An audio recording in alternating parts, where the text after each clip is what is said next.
Beijing condemns newly reimposed COVID-19 travel requirements for Chinese travelers. This is the Great White North Report. I'm in love with the system. Never going home. I'm in love. Okay, so anyone knows, China, after 3 years of draconian lockdowns and restrictions on its own citizens, finally decided to just scrap them all at once. Hooray for the CCP. Why they do that? Because people were finally pissed off and were starting to get rioting in the streets. There was a lot of large-scale protests in mainland China, and people were just fed up with it. What was the trigger? The World Cup of Soccer.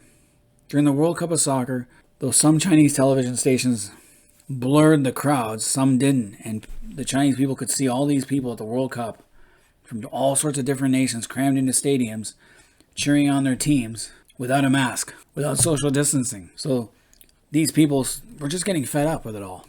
3 years is a long time to be locked down. They weren't locked down all the time, but a lot of times it just took one case of COVID and thousands, tens of thousands, hundreds of thousands, or millions of people would be locked down in a city or an area. The CCP had a zero COVID policy. And now, because of all the unrest, they let it go because they have to maintain their own power. They're scared shitless of their own people. So the China's foreign ministry labeled their travel entry curbs imposed by countries including Canada as simply unreasonable since they lack scientific basis, meaning they're still trying to dodge the blame game. China's abrupt U-turn on the COVID-19 controls on December 7th, as well as the accuracy of its cases and mortality data, have come under intense scrutiny at home and abroad. We know they're lying about their numbers. That's a given. They won't tell you the truth.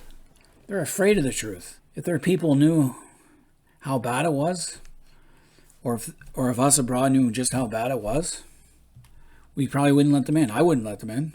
They're willing to improve communication with the world, said foreign ministry spokesperson. Yeah, right. We are firmly opposed to attempts to manipulate the epidemic prevention and control measures for political purposes, and will take corresponding measures in different situations according to the principle of reciprocity. Right. Political purposes. Everything they do is a political purpose. Locking down your citizens was a political purpose. So Australia, Canada, the United States, France, and others will require COVID tests on travelers from China, while Belgium said it would test wastewater from planes for new variants. So that means if someone from mainland China comes here to Canada, they have to provide a negative test. So air travelers arriving from China, Hong Kong, and Macau have to provide the test before their departure. Who's testing them? We're not testing them. Officials in the airports or in hospitals in China doing the testing, and most of them don't care. They won't care if someone tests positive for COVID and then they say, yeah, go ahead. They're going to falsify documents and it's just going to be a mess. So it says here the test must now be taken no more than 2 days before departure and can be either a negative molecular antigen test with documentation showing it was overseen by a telehealth service accredited laboratory, a testing provider. Yeah, like you're going to find those in China on a daily basis. Passengers who tested positive more than 10 days but not exceeding 90 days before their departure can provide the airlines the documentation in lieu of a negative result. You gotta be kidding me.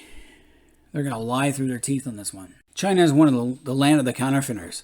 Fake COVID documents could cause real problems for travel. It's true, like how are we gonna verify or check anything? You think our airport officials are gonna spend the time to back check how much backlog that would be at the airport?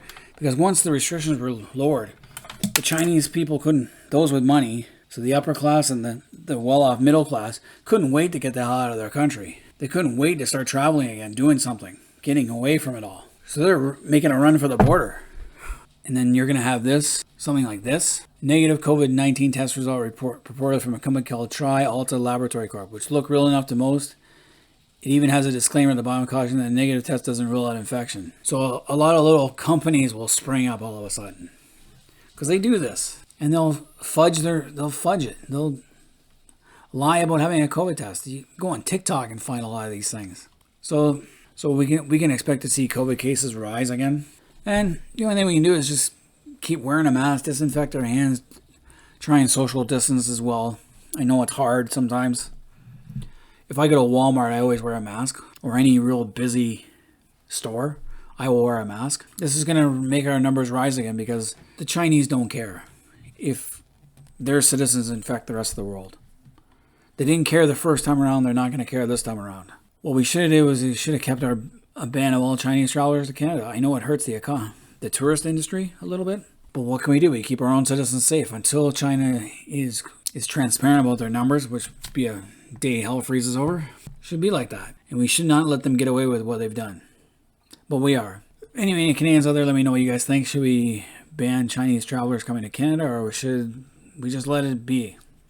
Leave comments in the comment section. And until next time, this has been the Great White North Report. I'm in love with the